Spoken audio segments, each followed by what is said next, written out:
In this episode, Dr. Ray argues with Ray, the computer science professor, over our claim of objective ethics.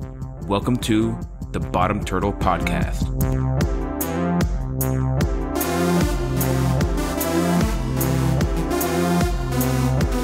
Hello, everybody, and welcome back to the Bottom Turtle Podcast. I'm your host, Dr. Shannon Ray, and today's episode is going to be another solo episode. Hopefully I'll be able to get together with Ryan again soon to continue our conversation. But in the meantime, I had an interesting interaction in the comment section of one of the videos we uploaded on YouTube. So the second episode, Making the Case for Objective Morals, was uploaded, and someone went to the comment section and began to hurl some mighty claims against us, calling us stupid and infantile and a bunch of, well, he didn't use the word infantile, but there were a lot of claims about our reasoning capacity and the ideas that we're communicating. And apparently we're not physicists, and we think like, we have what he used the phrase, a sophomoric bull session is what he called. And so I invited the person to come on the podcast to defend his claims. Instead, he wanted to hash it out in the comment section, and I obliged him. And so what I did for this episode is I took the conversation we had in the comment section, ran it through an AI to do a voices for me and the person I was talking with. And that's what I'm going to present as the episode. So I'm just going to upload that, and and I want you guys to judge the conversation and how you think it went yourselves. And then after that, after you listen to that recording, I'm going to discuss one portion of the conversation that I thought was particularly interesting. Because I feel like this person brought to me on a silver platter precisely the mode of being that Ryan and I are referring to in the episodes that we've recorded so far. And I will probably do further episodes breaking down that conversation, probably with Ryan, because I find it very interesting and fascinating. So without further ado, here's a conversation I had with this person. Their profile name that they had on YouTube said Ray, so I'll call him Ray. And I hope you enjoy. Peace. Applying physics to religion means you understand neither. The mathematical languages of physics are conceptual tools. As such, they can be used to facilitate understanding like any other language. The process of comprehension is necessary for religious and spiritual understanding. Foundational to religious development is knowledge of self and the reality one inhabits. Because of this, there is absolutely no reason why the languages and knowledge of physics can't facilitate religious revelations like any other language. What you're doing is called pseudoscience. You're just trying to justify your misguided beliefs. Everyone is entitled to their opinion. Would you be interested in coming on a podcast to argue your position? I am very open to critique, and I like to have my ideas pressure tested. Are you afraid to talk to me in the comments where we are on equal ground? No, I'm not. What do you want to talk about? Also, sorry for the late reply. I was expecting a notification on YouTube but didn't see it. I only saw your comment after I checked my email, but you ask me anything or give your critique. I'm down for a combo. You are mixing science and religion in a very unscientific way. You claim to have the spirit of physicists, then say things contrary to physics. You talk about the Bible and your religious beliefs as if they are scientific facts. You seem to think that because you understand physics that you are an expert in everything. You are not. There's a lot here. First, I want to let you know that this video is like episode 32 of a podcast I've been doing for 4 years. I consider my podcast to be my thesis of reality, so each episode is one part of a larger argument.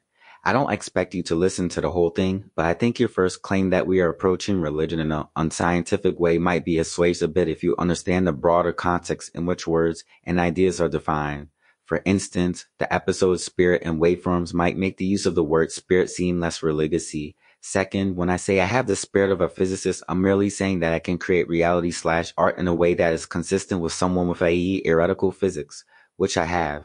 I have published in the fields of general relativity, computational geometry, quantum information theory, and quantum statistical mechanics. I've also worked in the fields of photonics and have written a lot of computer code. My publications and calculations are evidence that within my physical system exists a memory / some configuration that allows me to do these things that someone who does not have this training cannot do. Given that I say my claim that I have the spirit of a physicist is an objective fact, I think this is a very scientific approach to the concept since it's all defined in terms of observations. You'd expect someone who has the spirit of a UFC champion to respond differently in a fight versus someone who has the spirit of a couch potato. All that being said, I'd like to pose a question to you. What do you think the thesis of this video is? That is, what do you think we are claiming specifically? Also, feel free to respond to anything I said in the above paragraph. You say that one's identity is the name which God has given you. This is not objective or scientific. For this statement to mean anything, you would first have to prove the existence of God. Instead, you have what amounts to a sophomore philosophy bull session, palming off your speculations and intuitions as science. The irony is, according to your own definition of the spirit, you do not exhibit the spirit of a physicist because you do not follow the scientific process, or any process. Your area of expertise is physics. You are not a credible advocate of religion or psychology. Jung is probably turning over in his grave. Excellent. This is something specific. I thought that phrase may be a source of your frustration. This is a phrase Ryan likes to use, and there's a link in the description of this video to his lecture on the topic. I agree that we are speaking with the presupposition that God exists, but it's not a necessary assumption to understand what we're saying. The closest secular interpretation of what we're saying would be closely related to one's muse, that which speaks uniquely to you, that inspires awe and action. The idea of a muse is not unique to us, but because we believe in God, we interpret this phenomenon differently. We explain what we mean by this in more secular terms around 4/4 of this video. I'd say the concept of a muse is an attempt to understand something that objectively exists within human psychology. To your argument that thinking in this way negates my identity spirit as a physicist, I disagree. It doesn't negate my ability to do calculus, write code, do calculations, and publish papers. Also, I don't think a purely scientific approach to understanding is complete. There are definitely ways to understand beyond pure logic, reason, and observations. When I started the podcast, I started from a purely secular point of view. As I've grown over time, I've come to believe that a pure rational materialistic point of view is not sufficient to construct a complete picture and understanding of reality. This is where religions and spirituality come in. What you're watching is us grappling and trying to understand this. I'd like to ask you a few questions. 1, did you watch the whole video? 2, what is your professional background? Do you have any academic credentials? Just curious to get a better understanding of who I'm talking to. The concept of a muse is neither objective nor scientific. You say there are ways to understand beyond pure logic, reason, and observations. Again, not objective, not scientific, unfalsifiable, not part of the spirit of a physicist.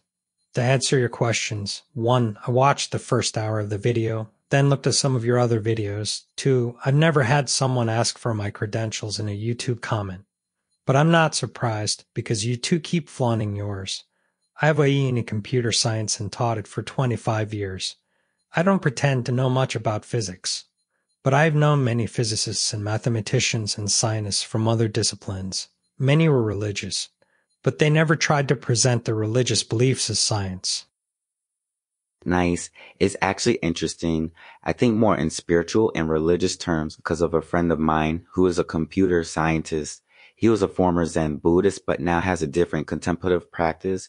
He's the one who had a big influence on how I currently think, along with another physicist friend of mine who is a Baptist. I also have another friend who's a computer science professor who's a pastor, and we talk about religious ideas in these terms all the time. We just walk in different circles, I guess. I only asked your credentials to understand where you're coming from, and I think I understand better why our video is probably so frustrating to you.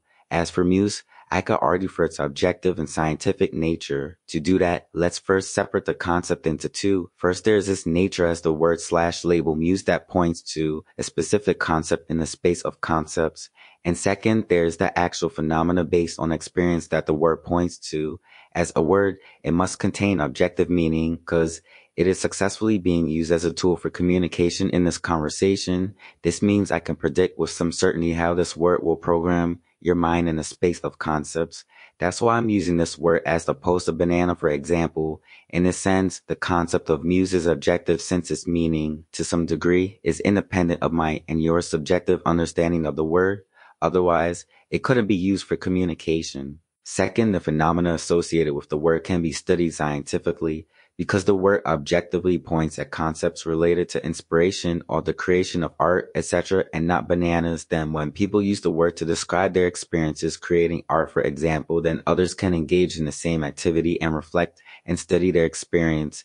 They can then communicate those experiences with others. Furthermore, it can be studied psychologically and neurologically. My argument hinges on the idea that words had meaning. They point to things.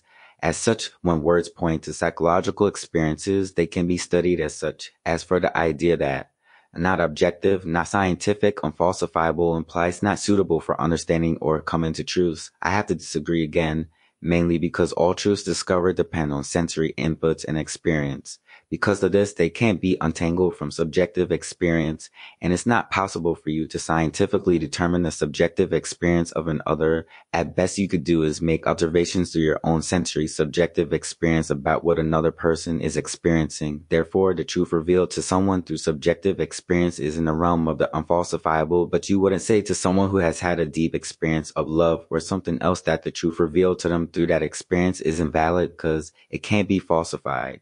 This is the type of stuff that keeps Ryan up at night and that he's trying to rigorously formalize using topos theory and category theory, etc. Finally, you seem to negate my identity as a physicist because I don't exclusively use science as my tool for understanding. This seems to suggest that in your view, it's not possible to simultaneously be religious and a scientist. I know a lot of religious scientists who disagree. It's as if you think that being religious precludes someone from being able to formulate an experiment, run it, analyze the data, and write it up and publish it. These are the things one must be able to do to demonstrate whether or not they can or have successfully embodied the spirit of a scientist, not whether or not they exclusively use the scientific method to navigate and understand the world. I don't look towards science when I'm writing poetry, for example, or creating a song. It's confused when you say the word muse must contain objective meaning because it is successfully being used as a tool for communication. And muse is objective since its meaning, to some degree, is independent of my and your subjective understanding of the word. I don't think anyone would agree with you. Language is completely subjective. The words we associate with particular things and concepts are arbitrary and vary from culture to culture. And each person experiences language differently. The word muse has many subjective connotations and conjures up different feelings and memories for each person. That's why writing is an art. Words have agreed upon meanings, but those meanings are subjective. By the way, my point wasn't to negate your identity as a physicist. It was to show the flaw in your concept of spirit. According to your logic, you are not being true to the spirit of a physicist because you are not conforming to what you feel is the generally agreed-up definition of a physicist. That's because the definition of physicist is a subjective concept. Each person's idea of a physicist will vary. There will be overlap, but not complete agreement. Much like the concept of gender. You want to say God defines a person's gender, but so much of what we call gender is subjective. I bet your definition of a manliness is different from mine. So who is right? If the meaning of words is completely subjective, then we could not be having this discussion. If that were the case, then everything we say to each other would be received as random noise. The fact that you could respond to me to disagree with what I'm saying at all is proof of that. If this is not obvious to you, then I am afraid you are very confused about the nature of reality and how language works. Also, the claim that language is completely subjective because it differs between cultures has nothing to do with the objective meaning of words within groups. There is always entropy in words. The meaning of words are not exact, but that does not mean that they aren't objective. Think of words as vectors in the space of concepts. They can objectively point in different directions, but they can't point absolutely. The capacity for words to have different meanings to different people does not negate the objective structure that facilitates communication. The degree to which a word is completely subjective is the degree to which it can be used to communicate. It is to have increased entropy. I discuss this all throughout the podcast. Words are created by people and have no objective meanings. A word's meaning is based on the opinions of a group of people and is therefore subject to change. That's the definition of subjective. Communication depends on people assigning similar meanings to words, but the meanings are never exactly the same. English is notoriously imprecise compared to, say, mathematics, partly because A word may have multiple meanings. Look at how you use the word spirit. The dictionary lists more than a dozen definitions of the spirit, and your use of the word doesn't exactly match any of them. To say that dictionary definitions have some sort of ethical force is absurd. To say that someone is being unethical because they don't match your definition of the spirit is, well, it says more about you than about them. 1. We are not claiming that someone is unethical unless they agree with our use of the word spirit. This is so incorrect that it is clear that you do not understand our position at all. We are saying that precisely because words only gain objective meaning through consensus with others. It is our ethical responsibility to respect other people's relationships and definitions of words. We are saying that nobody has the right to control other people's use of language. To try to dominate others with your definition of a word is precisely the thing we are saying is unethical. We are basing this on the objective nature of how words and language works. 2. You say words' meanings depend on the opinions of groups. This is true. The objective nature of words comes from agreement. We agree what the word book means. That's why I can use it to communicate with you. You say that words depends on the opinions of groups, and that's the definition of subjective. Yes, it is subjective to people outside the group, but inside it, it's not totally subjective. But even if a group agrees on the meaning of a word, there is still subjective difference between members. We acknowledge this, but again, that does not mean it's totally subjective. If that were the case, then it could not be used to communicate. You have to understand this surely. You tell me that meaning of words is never exactly the same, as though I haven't already acknowledged and addressed that in previous comments. If you listen to the podcast, you'll know that I harp on this very point, ALLTHETIME.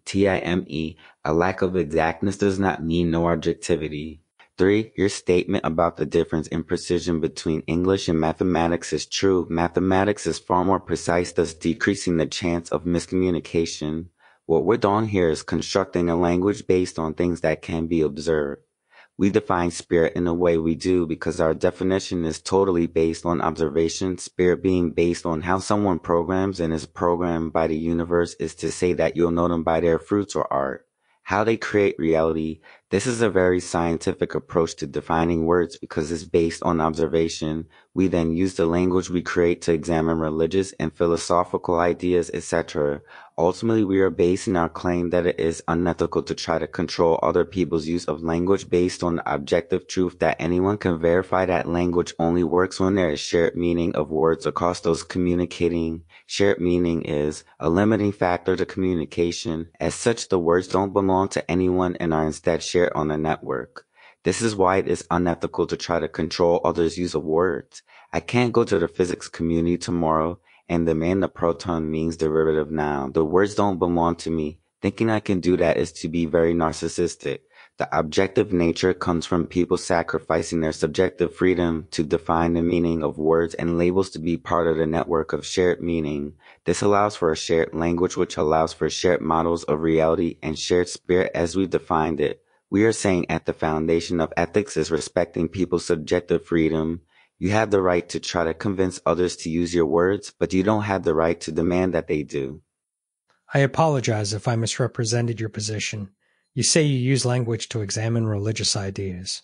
Can you explain that to me in a few sentences? And are you claiming that people are trying to control your use of language by requesting that you use their preferred gender pronouns?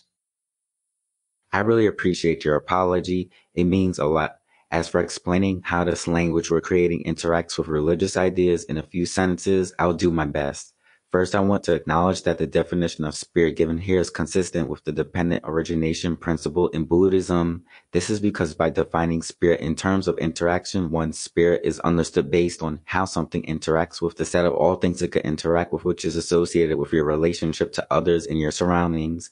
It also means one's sense of self is an illusion because there is no identity with that relationship to others. Given that one state of being depends on the physical configuration of their system, we could discuss the set of spirits that one can embody. That is, all observed spirits must be consistent with the laws of physics, which is to say that the physical configuration that holds the memory associated with a spirit must be consistent with the laws of physics. The decisions you make and the experiences you have changed your physical configuration. Therefore, if you want to embody a certain spirit like that of a mathematician, you must follow the rules associated with changing your configuration to be aligned with that spirit. Then one can observe what spirit has been embodied based on how they create. For example, I can do differential geometry based on my training. Given all of this, the Bible's claim that it contains a spirit that you can be in relationship with if you follow its philosophers is far less crazy. At the very least, you and I know as an objective fact that religions come with rules, and those rules affect behavior and states of being, which affects one's spirit as we have defined it.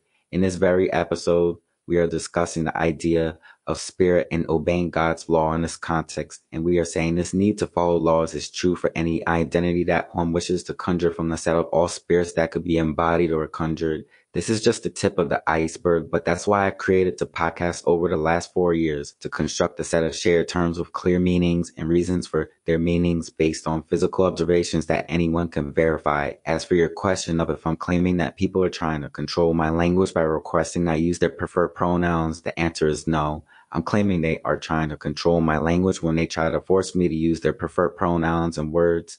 And I say force because trying to damage somebody's reputation by saying they are immoral or responsible for harming someone because they won't affirm someone's identity coercion. I'm arguing that it is objectively at odds with how language works because it assumes one has a right to control someone's language. It neglects my feelings, why I use the words I do, and how I relate to the world. Furthermore, examining the language that allows one to say the phrase "a man can get pregnant" logically shows that language is fundamentally incapable of creating shared meaning because it relies on definition like a man is anyone who identifies as a man. As an information theorist, I assure I can prove logically that definition has no logical information content and that can mediate objectivity and communication. So when someone asks me to use a language like that, I can't because it's fundamentally at odds with my spirit of reason. I'm basically being asked to deny my identity to validate someone else's. Also, how does this demand work? Do I have to respect a white person's request that I call them black lest I be called a bigot? Do I have to say someone is funny even if I don't find them funny? A request to use a pronoun is fine, but if a 6 feet tall man in a beard requests that I call him she, I have the right to say no. I don't like feeling like I'm lying to myself, and I won't do it for anyone. You say the phrase "a man can get pregnant" has no logical information content, but it does in the context in which it is being used. If we are talking about someone who has had gender transitioning surgery, then the sentence is perfectly logical. The other person is not misusing the English language. You are, by purposely taking their words out of context. This whole language discussion is a red herring. You say people are trying to control your language. No one is forcing you to say anything. They are pointing out that language can hurt. Deeply, you may be familiar with this. You feel peer pressure, but that's different. The other person also feels peer pressure, but much worse.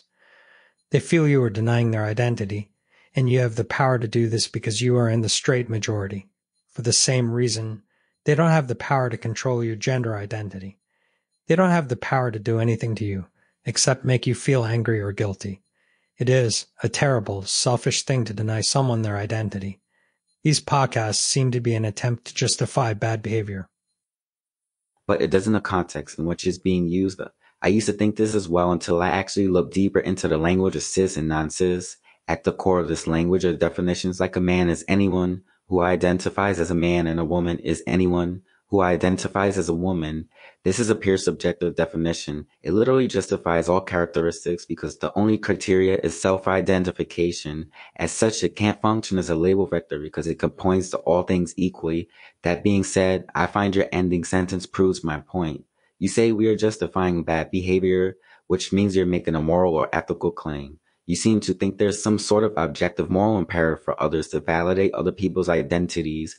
So does that mean I have to validate someone who has lived 50 years self-identification as a 20-year-old? Like, seriously, how does your moral framework work to make the claim that we are justifying bad behavior by not validating someone's self-identification? Does this apply to everyone? Are you engaging in bad behavior when you reject someone's claim that they are funny or handsome? If you're allowed to dismiss these claims without doing something bad, then what is the criteria that allows you to reject them? Do labels have objective meaning at all? Can someone who doesn't practice law and knows nothing about it self-identify as a lawyer? I think you're a deeply confused person who has been largely operating out of emotion in this conversation. I think you have demonstrated a lot of the traits you accuse us of throughout this conversation. I don't think this conversation is going to make any more progress. All that being said, I appreciate the interaction. It has given me more confidence in my position. It is consistent with every conversation I've had with people who are possessed by the spirit of wokeness.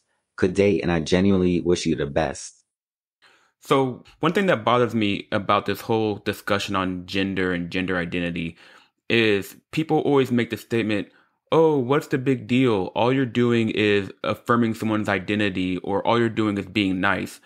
And so people don't typically understand why this stuff bothers me so much. And my frustration with it literally has nothing to do with trans people. Like in general, I do not care about them. And when I say care about them, I don't think about them. They don't bother me. But I also don't like spend all my energy and effort thinking about their plight, because if I were to sit and think about the set of all people who I should care about, I don't think they'd be in the top 10 or top 20. Homeless children would be on my top list way before I got to them. Like, I don't understand why I should care so much about these people. Just like I don't think most people should care so much about me. So the thing that really bothers me about all of this is that at its heart is a fundamental desire for power and control, and the ideas being put forth are logically make no sense. And so the thing that invokes my ire, or the ire that is being invoked within me, comes from my relationship with reason and logic and morals and ethics.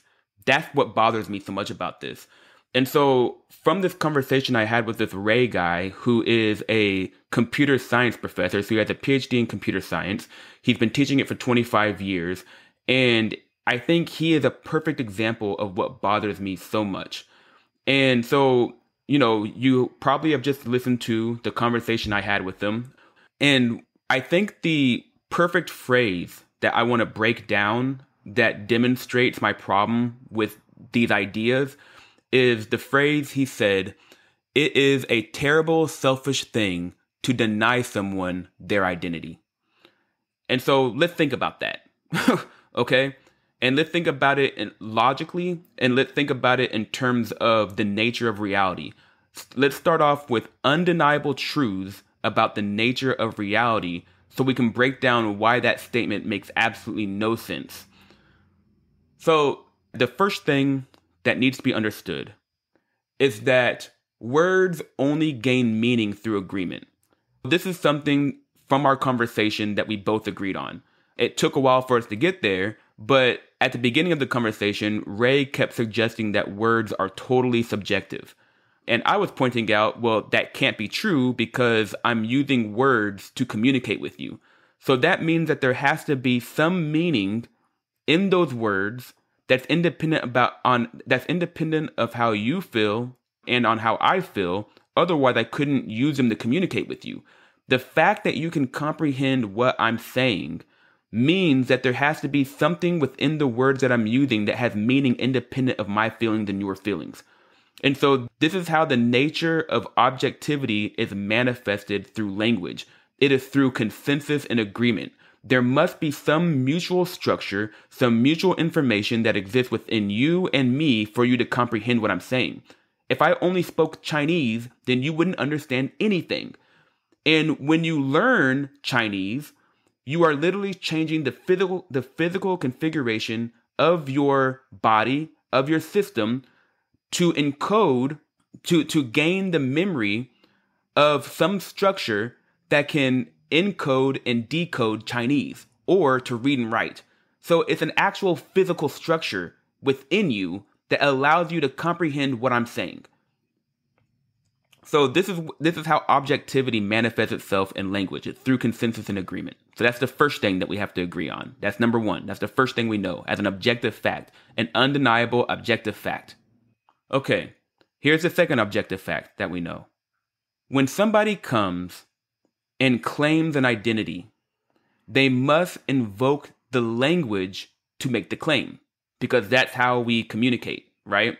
It's almost like there's a person here, and in between is some structure.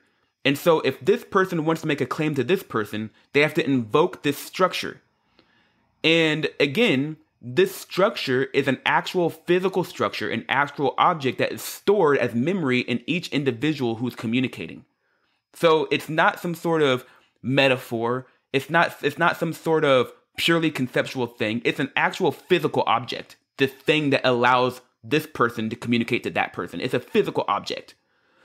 And so as a physical object, who has control over the object affects power structure, right? Like who has access to the object? Like as a physical object, I can change the structure of the object. I can change it, like physically change it. And I can change it by communicating with you. So if I convince you of an idea, or I convince you to use a word, or I convince you to use the language that I'm proposing in this podcast, then I've changed the structure. Like, just think how memes work. Someone makes a meme. The meme grows in popularity. From that growing in popularity, more people see it.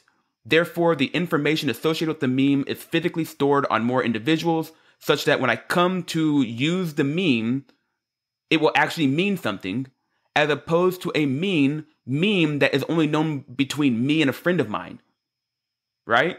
And so when we create art, when we create arguments, when we convince each other of ideas, we are changing the structure that mediates communication.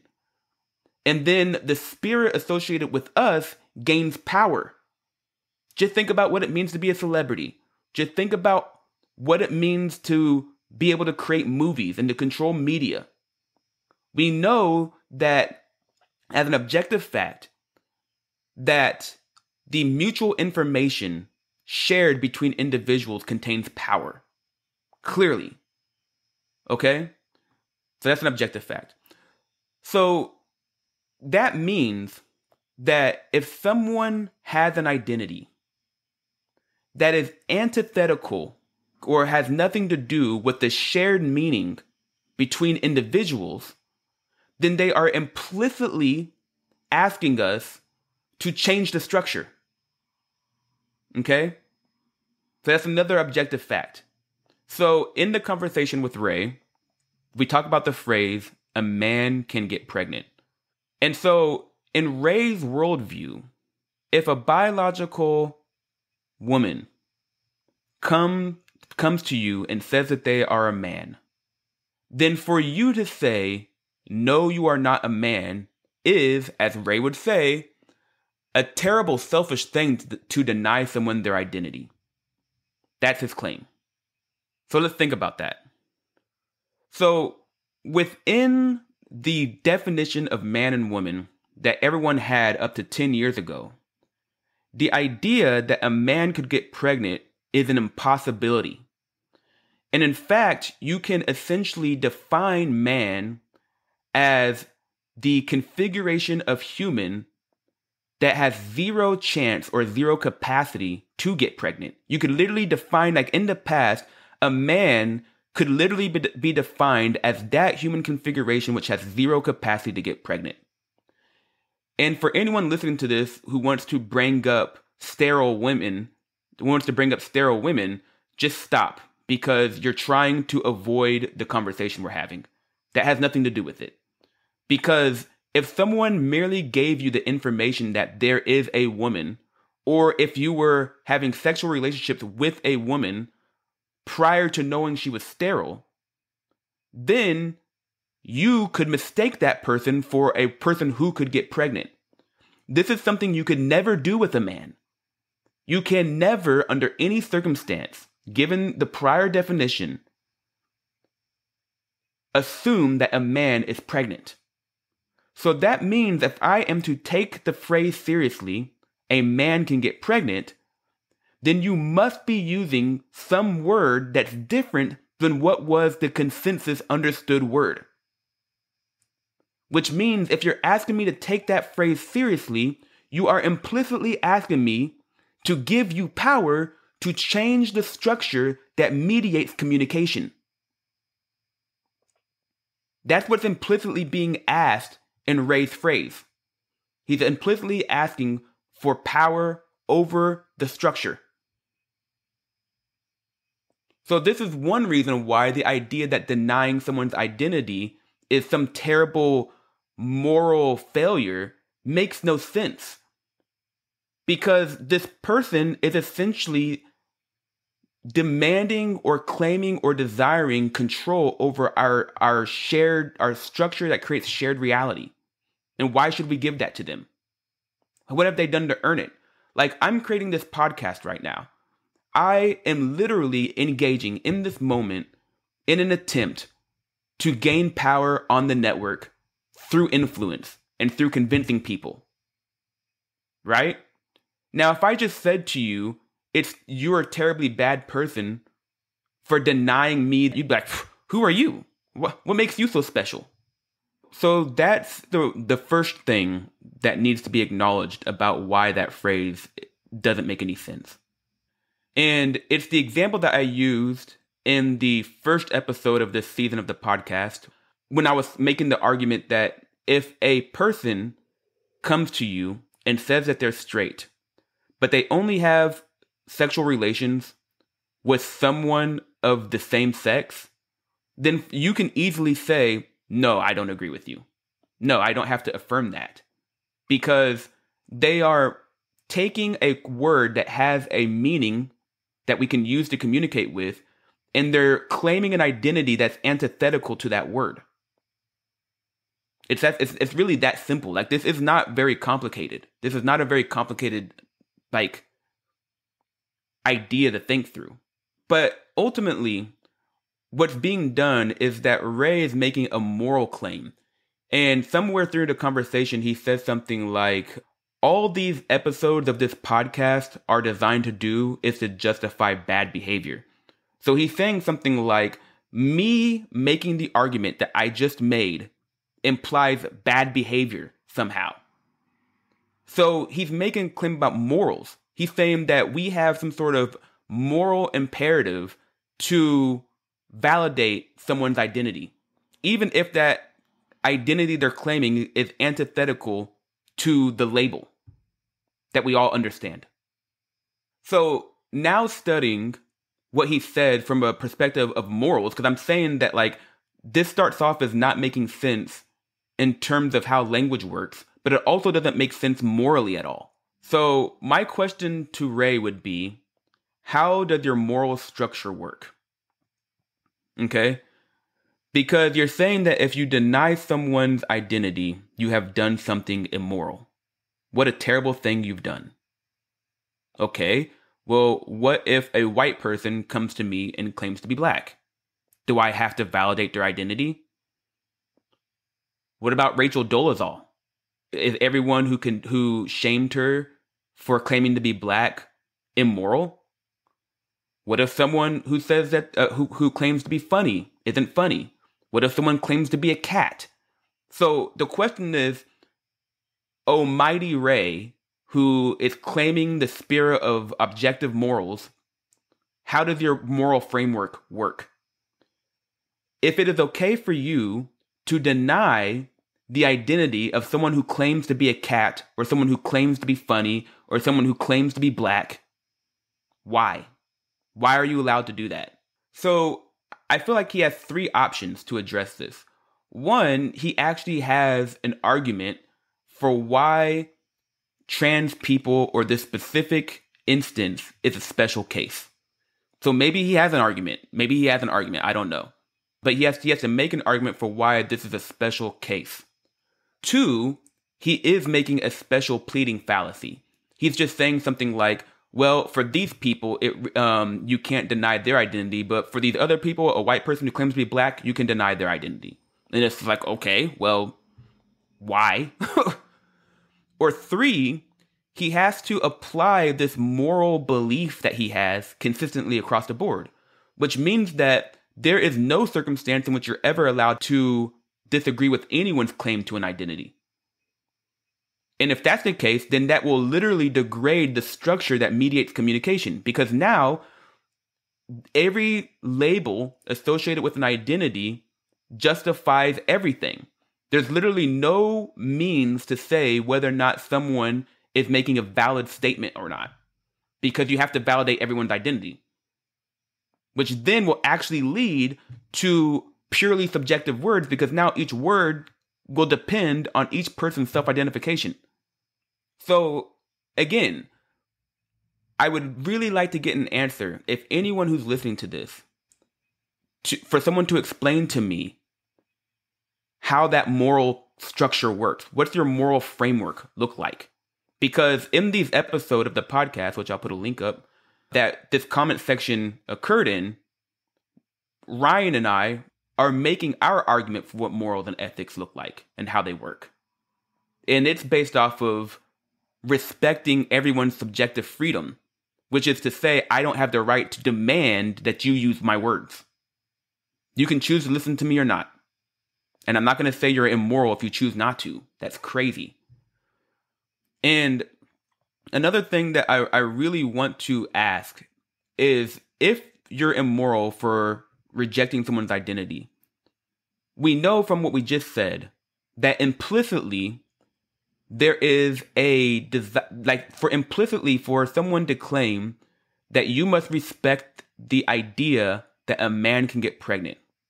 We know that that's an implicit claim to accept their language, to accept their idea, to accept their concept. So I pose this question as well. How is this not the logic of a 2-year-old? I literally have a 3-year-old who was recently 2. And when he was 2, a few months ago, he would come up to me and he would say, Dada, give me muffins. Dada, come play with me. And I would say, no, you can't have muffins. Or I would say, no, I'm busy right now. Or no, I don't want to play with you. And he would go to his mom and he would say, Mama, Dada's being bad. So in other words, it was something like, he comes to me with an idea or a proposition. He wants me to do it. I say no. And to him, that means I'm being bad. So can someone explain to me how rejecting the phrase, a man can get pregnant, and then being told that you're immoral is different than what my 3-year-old son did?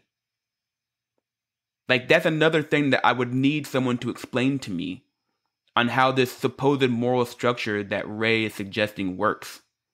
How does this work? Like, seriously, I want to know. Like, seriously, someone explain to me how this works. Because I think that we all know objectively that that is not how morals or ethics work at all. I think we all know that. Because, one, we know that if you were to get 10 people in a room and say 1 or 2 or 3 of them are acting this way, they're saying something like, oh, I think that we should all be vegan.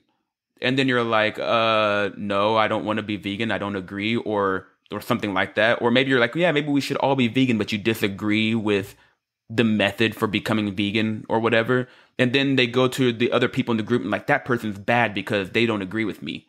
Who would hang out with that person? Like, how cohesive could a social group be if you try to scale that behavior? If you were to have everyone in the group behave that way, how long before they go to war with each other or the whole thing just falls apart?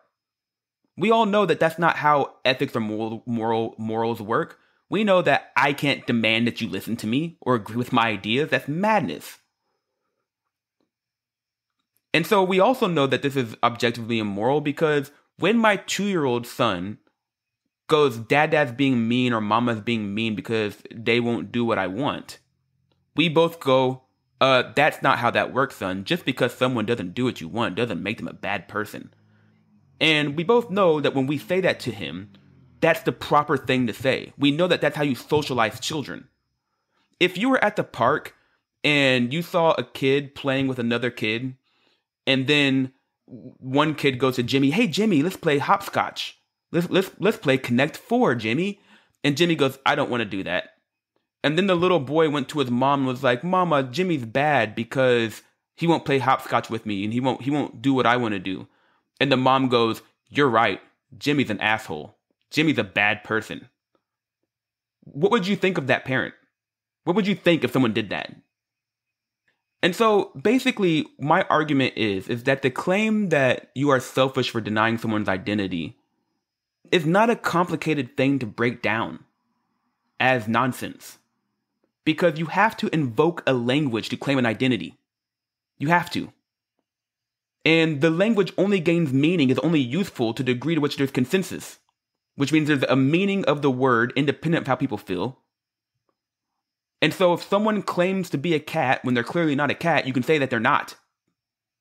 So you have to think about it. Like this person I'm arguing with is a computer science professor of 25 years. And he can't seem to comprehend this. Not only that, but it seems like it's pretty consistent across the board that this is how people think. And I just want to read one of the arguments that he made. Let me see. So this is one of the arguments he made. He says, "You say people are trying to control your language. No one is forcing you to say anything. They are pointing out that language can hurt deeply. You may be familiar with this. You feel pressure, but that's different. The other person also feels peer pressure, but much worse. They feel you are denying their identity, and you have the power to do this because you are in the straight majority. For the same reason, they don't have the power to control your gender identity. They don't have the power to do anything to you, except make you feel angry or guilty. It is a terrible, selfish thing to deny someone their identity. These podcasts seem to be an attempt to justify bad behavior." And so he's invoking the idea that I'm in the straight majority for why this person seems to have this special ability to control language, or that there is some sort of moral imperative for us to validate their identity. And this is the only argument I've ever heard from anyone who thinks this way. I've never heard an actual argument that addresses the point I'm trying to make. Like, how is this not inconsistent with how language works? How is this not an implicit or naked ask for power? Why do I have to subjugate my relationship with words and my feelings to validate this person's identity? If I am changing my language and how I think and how I use words and how I relate to the world to validate their identity, aren't I rejecting my own identity to validate theirs? How does this work? How does your moral structure work? So yeah, I think that's my whole rebuttal to that. I think that the things I'm saying aren't complicated. It's not difficult to comprehend.